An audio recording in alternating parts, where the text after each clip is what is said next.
सब लोग लगाया वो जी, ठाकरिया ने संगला वो जी।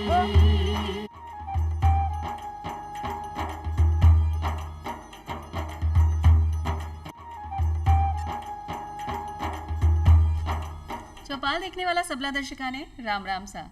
भाई अपना चौपाल कार्यक्रम में हर मुद्दा पर आपा चर्चा करा हाँ, चाहे अपने अधिकार से संबंधित हो या कानून से, या अपने स्वास्थ्य की बात हो या शिक्षा की लहर हो, आपा हर चीज़ पे बात करा हाँ, तीज त्योहार पे बात करा हाँ।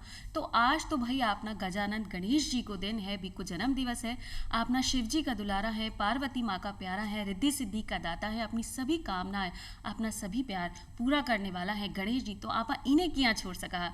जी हाँ, तो आज आपा मना रहा है गणेश चतुर्थी और आपनी चौपाल में चर्चा करांगा कुछ ऐसा ही रोचक तथ्यों के बारे में जो गणेश जी से संबंधित है। और चर्चा करवा के लिए पधारा हैं श्री डॉक्टर राजेश शर्मा जी, जो कि धर्मशास्त्री हैं।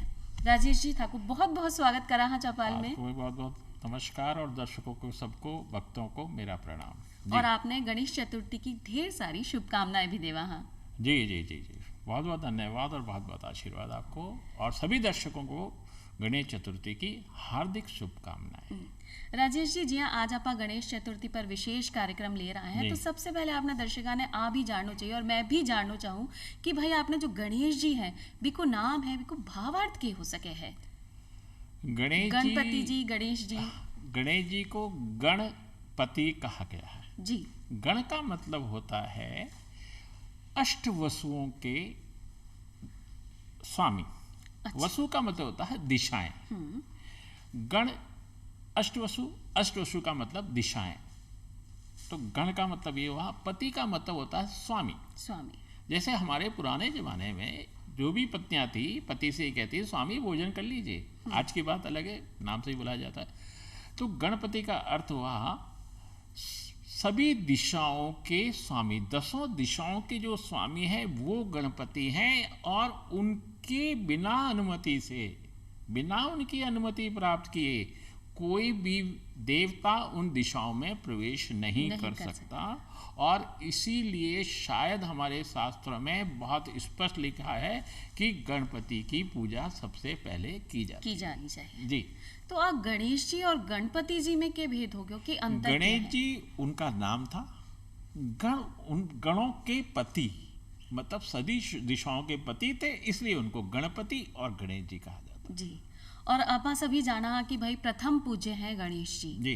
तो ऐसो के है ई कथा को के महत्व है या कोई रहस्य है के पीछे कि आप सबसे पहले पूजा करा तो गणेश जी की करा, कि अगर गणेश जी ने आपा नहीं मनायो है भी की पूजा नहीं करी तो आपना सारा काम सफल नहीं हो पावे है? देखिए साहब, गणेश जी की जन्म की कथा तो सभी भक्तों को बहुत अच्छे से मालूम है, फिर भी छोटा सा मैं बता देता हूँ कि गणेश जी को माता पार्वती एक बार, जब जया और विजया वहाँ उपस्थित नहीं थी और माँ पार्वती अकेले थे, तो माँ पार्वती ने अपने उपटन से एक मूर्ति की बनाई और उसमें प्राण फूके और उनके हाथ में एक दंडवत दिया, डंडा।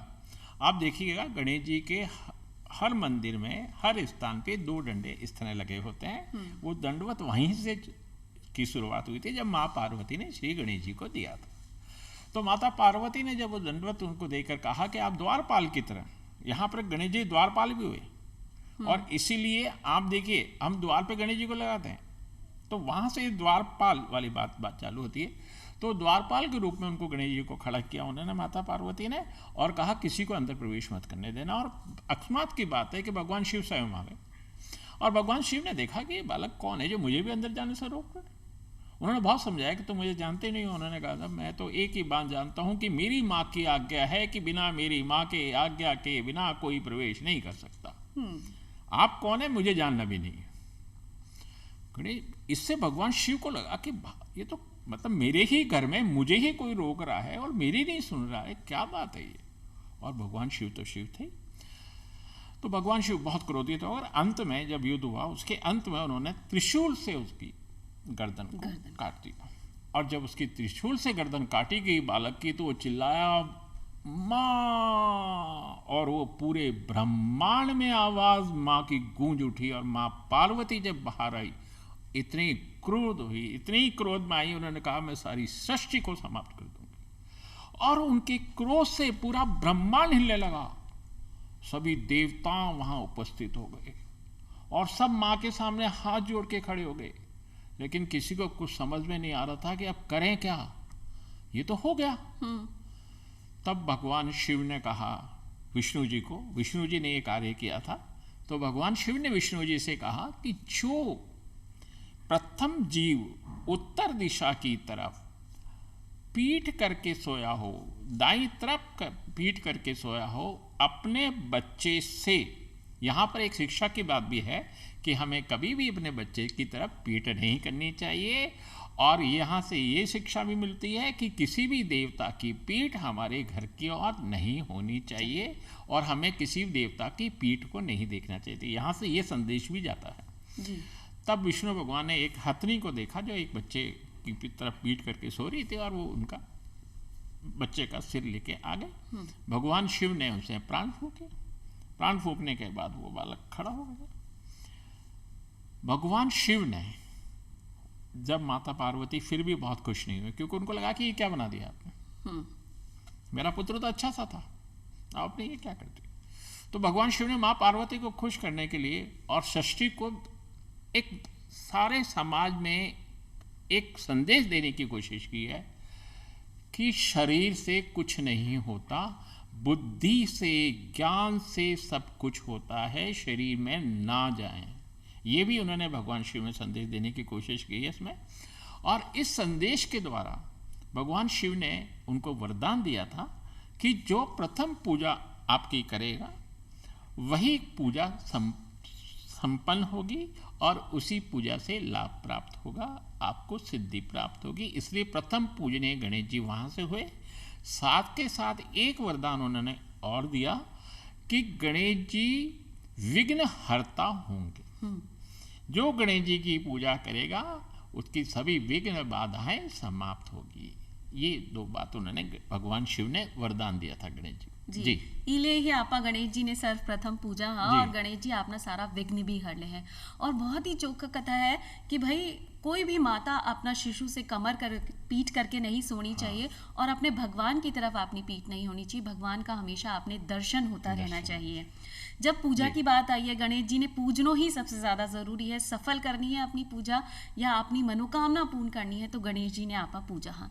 तो पूजन में आपा के तैयारी करा किया की पूजा आपने करनी चाहिए गणेश जी। देखिए, अपन सबसे पहले गणेश जी, दो बातें होती हैं। अगर आपने अपने घर में कोई गणेश जी रखे हैं, आप उनकी भी पूजा कर सकते हैं। और आप गणेश जी लेके आते हैं और 3 दिन, 5 दिन, 7 दिन, 8 दिन तक आप पूजा करते हैं और वापस विसर्जन के लिए जाते हैं।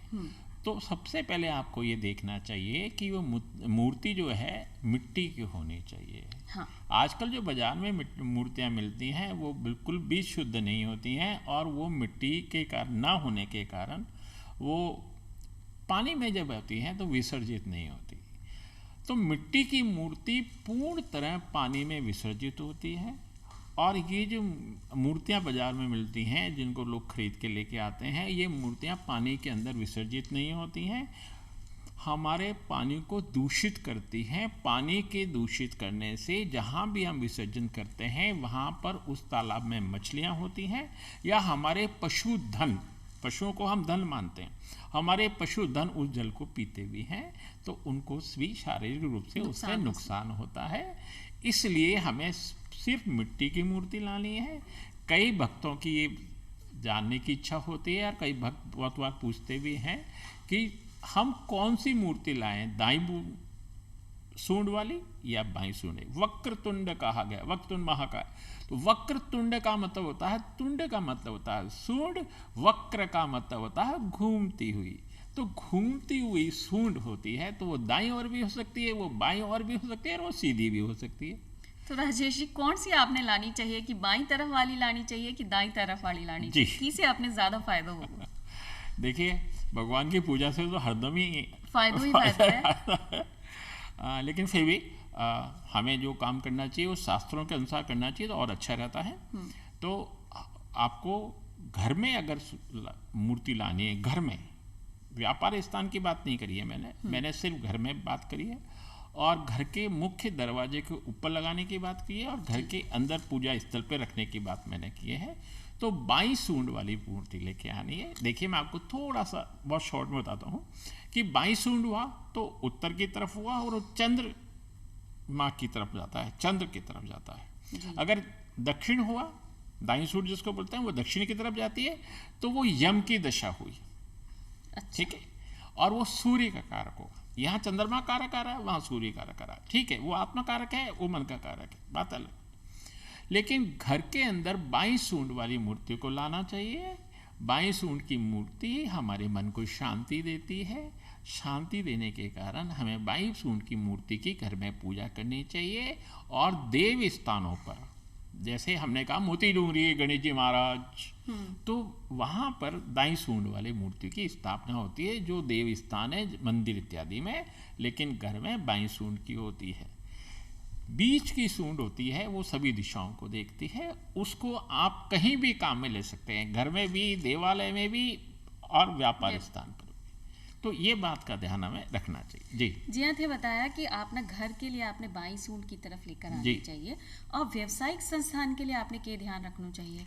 अब बात आपने बीच में छोड़ी। मैंने बताया आपको कि व्यावसायिक स्थान, देव स्थान, घर, तीनों के लिए सीधी सूंड वाली आप ला सकते हैं। जी। और आप ना गणेश जी का जो आप पूजन करा, तो भी में आप पान, सुपारी, सिंदूर, माला, मोदक सब चीज़ा रखा, तो सब चीज़ा को भी कोई अलग अलग महत्व है। देखिए, सबसे पहले अपन को ये देखना है कि जब हम किसी की भी पूजा करें, किसी भी देवता की हम पूजा करें, जब हम किसी भी देवता की पूजा करें, तो हमें इस बात का ध्यान रखना चाहिए कि उस देवता को प्रिय क्या है।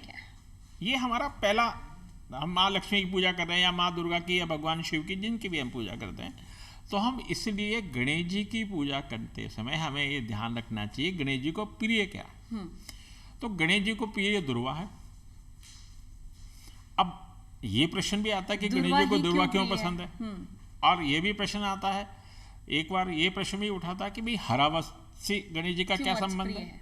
तो ये दुर्वा, हरा रंग, ये भी यहीं मैं आपको बता देता हूँ और सभी दर्शकों को बताना चाहूँगा कि एक अवनल अवसासुर थे, अनवल सुर थे ना। अनवल सुर का जो, वो क्या करते थे, जहाँ जाते थे लोगों को निगल लेते थे, जहाँ जाते लोगों को निगल लेते थे। सभी देवता भगवान श्री गणेश के पास गए और कहा, प्रभु आप इस असुर से हमको मुक्ति दिला सकते हो। तो भगवान गणेश जी गए और गणेश जी ने उनको निगल लिया। उनके निगलने के बाद उनके शरीर से जो अग्नि का विस्फोट हुआ असुर के शरीर से, तो गणेश जी महाराज के बहुत पेट में जलन हुई। तो दुर्वासा ऋषि ने उनको 21 बंडल दुर्वा के खाने के लिए कहा, और उसके खाने से उनके शरीर में काफ़ी ठंडक महसूस हुई और वो हरियाली थी। और गणेश जी को हरियाली बहुत पसंद है, इसलिए गणेश जी को हरा रंग भी पसंद है। अगर मैं ज्योतिष की थोड़ी सी बात करूं यहाँ पर, तो मिथुन राशि के स्वामी होते हैं बुध, और कन्या राशि के स्वामी होते हैं बुध, और उसका रंग होता है हरा। इसलिए हरा रंग और गणेश जी को दुर्वा सबसे ज़्यादा चलना चाहिए। इदम दुर्वा दलम श्री गणेशाय नमः। 21 दुर्वा लीजिएगा, दुर्वा जोड़े से लीजिएगा, जोड़े से गणेश जी को अर्पित कीजिएगा। बहुत छोटा सा मैंने आपको मंत्र बताया है, इदम दुर्वा दलम श्री गणेशाय नमः करके आपको अर्पित करनी है। इसके बाद मोदक गणेश जी को बहुत प्रिय है। एक बार माता पार्वती ने श्री गणेश जी के सामने मोदक की बहुत तारीफ कर दी। मोदक ऐसा होता है, मोदक ऐसा होता है, मोदक ऐसा होता है। पुत्र को माँ जब किसी चीज़ के लिए कहते हैं, पुत्र तो कहेगा माँ बनाओ खिलाओ। तो ये वही हुआ, माता पार्वती ने उनको खिलाया, उनको बहुत पसंद आया। इसके साथ साथ एक बार क्या होता है कि अत्रि ऋषि उनको भोजन पे बुलाते हैं, गणेश जी महाराज को। जब अत्रि ऋषि गणेश जी महाराज को भोजन पे बुलाते हैं, तो अनुसुईया माता उनको भोजन करा रही होती है। भोजन चलता रहता है, गणेश जी खाते रहते हैं और बहुत समय लग जाता है, लेकिन वो गणेश जी का मन शांत नहीं होता और चलता रहता। तब मोदक उनको गणेश जी को बना के खिलाती हैं। मोदक खिलाने से गणेश जी को तृप्ति हुई और गणेश जी ने बहुत खुश हुए, और उसके बाद उनका भोजन में आनंद आया। इसलिए हमने कहा मोदक गणेश जी को सबसे ज़्यादा प्रिय हैं। हमने कहा दुर्वा गणेश जी को बहुत ज़्यादा प्रिय है। पूंगी फल आपने बात की, लौंग, आपने बात की सुपारी की, पान की, पान इनको हम पूंगी फल बोलते हैं। अंत में भोजन के बाद गणेश जी भोजन अधिक किया करते थे, इसलिए उनको ये सब चीज़ें बहुत ज़रूरी थी। तो इसलिए गणेश जी को हम ये सब चीज़ें प्रस्तुत करते हैं। गणेश जी को माला चढ़ाएं, गणेश जी को इत्र चढ़ाएं, गणेश जी को सिंदूर बहुत प्रिय है। सिंदूर के पीछे भी कोई महत्व होगा कि जब इतनी सारी चीज़ें हैं, मोदक भी प्रिय है, कुई के पीछे भी खटा है, और दुर्वा प्रिय है तो बी के पीछे भी खटा है, तो सिंदूर के पीछे भी कोई ना कोई महत्व ज़रूर हो। जी, एक बार देखिए, गणेश जी की एक बहुत बड़ी बात यह है कि गणेश जी ने बहुत असुरों का नाश किया था। गणेश जी बहुत शक्तिशाली थे, बहुत बुद्धिमान थे, बुद्धि के देवता कहा गया उनको। तो गणेश जी ने एक सिंदूर राक्षस थे जो किसी के भी निवास स्थान पर, जहाँ भी यज्ञ हवन इत्यादि हो रहा था, वहाँ पहुँचते और सब कुछ नष्ट कर देते। गणेश जी को ये बात बिल्कुल भी बर्दाश्त नहीं हुई और उन्होंने अपने हाथ से उनको चीर दिया। अच्छा। सिंदूर राक्षस को, मैं सिंदूर राक्षस की बात कर रहा हूँ। जब उन्होंने हाथ से उसको चीरा तो खून उनके शरीर पे गिर गया। तब हमने कहा गणेश जी रक्त वर्ण हो गए, उनका वर्ण रक्त भी हुआ। वहाँ मैंने हरे वर्ण की बात की थी, यहाँ रक्त वर्ण की बात। तो सिंदूर गणेश जी को इसलिए सबसे ज़्यादा प्रिय है क्योंकि वो रक्त वर्ण होता है उसके अंदर, और सिंदूर गणेश जी को चढ़ाने से गणेश जी महाराज खुश होते हैं। साथ ही मैं यहाँ ये बात भी बता दूँ कि हम जो दरवाजे के ऊपर द्वारपाल, मैंने कहा गणेश जी को जब हम द्वार के ऊपर लगाते हैं तब वहाँ पर सिंदूर जरूर चढ़ा हुआ गणेश जी का होना चाहिए, ताकि हमारे घर के अंदर किसी भी प्रकार की राक्षसीय प्रवृत्तियाँ अर्थात नकारात्मक ऊर्जा प्रवेश न कर सके। जी, ये तो बहुत ही सही बात है, और आपने दर्शकों ने भी पता चल जाए कि भाई सिंदूर भी ज़रूरी है, दुर्वा भी ज़रूरी है, पान सुपारी भी ज़रूरी है, आज सब चीज़ें होनी चाहिए। अब आप पूजा किया करा, पूजा की विधि के हो सके है। देखिए साहब, अगर अपन बात करते हैं कि कौन सा मुहूर्त शुभ रहेगा, तो 12:23 से 1:57 तक का समय बहुत शुभ रहेगा गणेश पूजा के लिए। ये आप ध्यान रखें, सभी दर्शक भी ध्यान रखें, सब भक्तगण ध्यान रखें।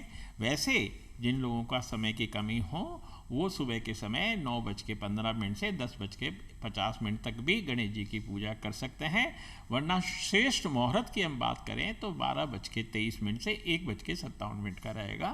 गणेश जी का जन्म मध्याह्न में हुआ था, इसलिए मैंने मध्याह्न का शुभ मुहूर्त आपको बताया। जी, अभी सही बात है कि भाई अपनी सारी तैयारी, आपने जितनी भी पूजा पाठ की आप सब पहले कर सका, और पूजा को जो समय है वो 12:30 बजे तक आवे है, तो तब तक अपना मोदक भी तैयार हो जाएगा, अपना भोजन भी तैयार हो जाएगा, पूरी साज संभाल भी हो जाएगी, और आप माँ गणेश जी ने बहुत ज़्यादा प्रसन्न भी कर पाएगा, क्योंकि समय भी है और सही मुहूर्त भी आपने मिल गया है, तो गणेश जी तो आपने प्रसन्न होना ही है।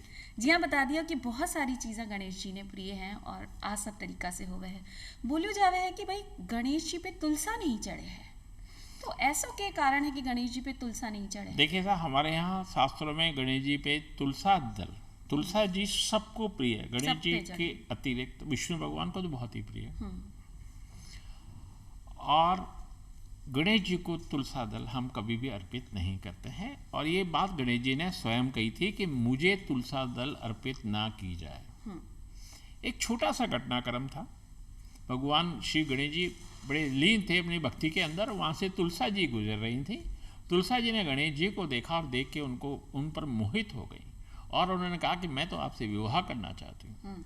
गणेश जी ने बहुत समझाया कि भाई मैं विवाह नहीं करना चाहता हूँ, मैं विवाह नहीं करूँगा, आप जाइए अपने रास्ते से। वो तो बिल्कुल हटी हो गई, बिल्कुल कि नहीं आप तो मुझसे विवाह कीजिए। तो गणेश जी को क्रोध आ गया, और गणेश जी ने क्रोध में आके उनको श्राप दिया कि तुम मुझसे क्या शादी करोगे, तुम्हारी तो शादी एक राक्षस से होगी। बाद में उनकी चंद्रचूड़ से शादी हुई, राक्षस से। लेकिन क्योंकि तुलसी भी देवी थी, और ये बातें सारी की सारी अपन सतयुग की कर रहे हैं, तो सभी थे। तो तुलसी जी ने भी उनको श्राप दे दिया कि आप तो मेरे से शादी करने की मना करते हो, तो आपकी तो 2 शादियां होगी जी। इस तरह एक दूसरे को श्राप दिया। लेकिन गणेश जी ने कहा कि लेकिन तुम, जब से बहुत माफ़ी मांगी गणेश जी से, तो उनसे कहा कि कलयुग में तुमको तुलसा जी के नाम से तुम्हारी पूजा की जाएगी। जिस घर में तुम्हारा पौधा होगा उस घर में कभी भी लक्ष्मी की कमी नहीं रहेगी। इसलिए तुलसा जी को गणेश जी ने ये वरदान दिया, और वरदान के साथ साथ गणेश जी ने कहा कि मुझे तुलसा दल कभी ना चढ़ाई जाए, इसलिए हम तुलसा दल गणेश जी को नहीं अर्पित करते हैं। मतलब तुलसा जी और गणेश जी की छोटी सी नोकझोंक हुई, लेकिन साथ में तुलसा माँ ने वरदान भी मिलो कि हर घर में स्थापित हैं तुलसा जी, और हर देवी देवता ने प्रिय हैं। आप भोग में अगर ठाकुर जी का भोग की बात करा तो सर्वप्रथम अगर अपन तुलसा नहीं चढ़ाई है तो भोग ही पूर्ण नहीं हुए हैं। तो आ बात तो हो गई अपनी तुलसा जी का भी कि आप तुलसा गणेश जी ने नहीं चढ़ावा, बाकी सब ने चढ़ावा।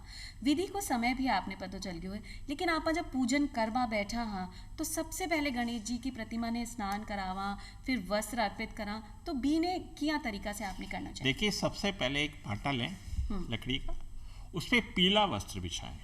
यहाँ पर पीले वस्त्र का थोड़ा सा ध्यान रखें भक्तगण, और अगर पीला वस्त्र ना हो तो लाल वस्त्र का उपयोग भी कर सकते हैं। गणेश जी को स्थापित करने के बाद उनके ऊपर शुद्ध जल के छींटे डालेंगे मूर्ति के ऊपर, और शुद्ध जल के मूर्ति डालने के बाद आपको गंगा जल से उनके छींटे डालें, और चारों दिशाओं में, मतलब आपके चारों तरफ, दिशाओं की बात नहीं कर रहा मैं, अपने चारों तरफ शुद्ध जल के और गंगा जल के छींटे डाल के पूरे स्थान को पवित्र करना है। और पवित्र करने के बाद गणेश जी के सामने बैठ जाएं। ओम गजानन्नं भूतगणादिसेवितं कपितजम्बो फलचारुभक्षणं उमासुतं शोकविनाशकारकं नमामि विघ्नेश्वरं पादपंकजम। इस तरह गणेश जी को हाथ जोड़ें और गणेश जी को बोलें, गणेश जी महाराज हम आपकी पूजा शुरू करने जा रहे हैं, जिसको हम आह्वान करना बोलते हैं। गणेश जी को आह्वाहित करें कि गणेश जी महाराज आप यहाँ पधार के हमारी पूजा को स्वीकार कीजिए, और गणेश जी को वहाँ बुलाएं अपने पास। और बुलाने के बाद सबसे पहले हमने कहा जल अर्पित करें। इस जल अर्पित करने का तात्पर्य हो गया गंगा जल, शुद्ध जल, फिर पहले शुद्ध जल, फिर गंगा जल, फिर वापस शुद्ध जल। तो हमने कहा उनका स्नान हो गया। देखिए, भक्तों को बहुत स्पष्ट रूप से बताना चाहता हूँ कि जिस तरह हम घर में करते हैं ठीक वैसा ही आपको करना है। हम रोज करते हैं ये सब काम, हाँ, ठीक इसी प्रकार चलना है। आप नहाने के बाद आपने वस्त्र पहने, तो गणेश जी को वस्त्र अर्पित करना है, गणेश जी को यज्ञोपवीत अर्पित करनी है।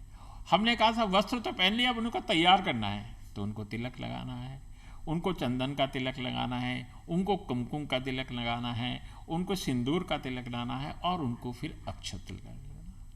हमने कहा साहब ये सब तो हो गया, अब थोड़ा सा जब नहा लिए हैं, तैयार भी हो गए, तो थोड़ा खुशबू। तो हमने कहा त्र्यंबकम यजामहे सुगंधिम पुष्टिवर्धनम उर्वारुकम मोक्षीयमामृतान्। एक रुई में थोड़ा सा इत्र लेके गणेश जी के पूरी तरह ऐसे इस तरह पहुँच दिया, गणेश जी को लगा दिया पूरा, गणेश जी में खुशबू में लीन हो जाए। इतना भक्त ऐसे ही पूजा करें। वो पूजा कराने की बात करने के बाद गणेश जी को देखिए, हम जब कोई भी पूजा करते हैं तो अग्नि साक्षी होती है, अग्नि को साक्षी माना जाता है। हम कहते हैं कि आपके पास कोई कोर्ट में कोई कहता है गवाह है क्या, कोई साक्षी है आपके पास, तो अग्नि हमारी साक्षी होती है। इसलिए दीपक अवश्य जलाएं, दीपक को प्रज्वलित करें। गणेश जी को धूप और दीप, खुशबू, धूप हो गई खुशबू और दीप हो गया दीपक, धूप दीप अवश्य देना। दीप ज्योति नमस्तुभ्यम सर्वशत्रु विनाशनम, यहाँ तक बोला गया। दीप ज्योति को इतना बड़ी बात बोली है, तो दीप ज्योति को जलाएं और दीप ज्योति उनको दिखाएं। उसके बाद अब उनको, जब आपने दीपक भी दिखा दिया है, तैयार भी कर दिया था, अब आप उनको भोजन कराइए। जब भी हम कोई भोजन गणेश जी को कराने जाते हैं तो हम सबसे पहले, मान लो हमने लड्डू अर्पित किया, एक लड्डू लिया और हमने कहा श्री गणेश जी महाराज हम आपको लड्डू अर्पित करते हैं, निवेद्यम निवेद्यामि भ्यो नमः, इस तरह बोलते हैं। लेकिन दर्शक हिंदी में बोल सकते हैं गणेश जी लड्डू खाइए, भोजन करो, भोजन कीजिए, लड्डू खाइए। अब उसके बाद जल अवश्य अर्पित करना चाहिए। हम कहते हैं आचमनम जल समर्पयामि, तो हम भी ऐसा ही करते हैं। तो जल अर्पित करें उनको। जल अर्पित करने के बाद हरदम जो भी आप बार बार जो जी आप अगर 21 पकवान चढ़ा रहे हैं तो 21 बार जल अर्पित कीजिए, 21 बार उनको चढ़ाइए। उसके बाद फल इत्यादि अवश्य चढ़ाएं। आपने भोजन भी कराया, लेकिन भोजन के साथ फल भी होने चाहिए। और पूंगी फल की बात अपन ने पहले भी की थी, पूंगी फल अर्पित करें।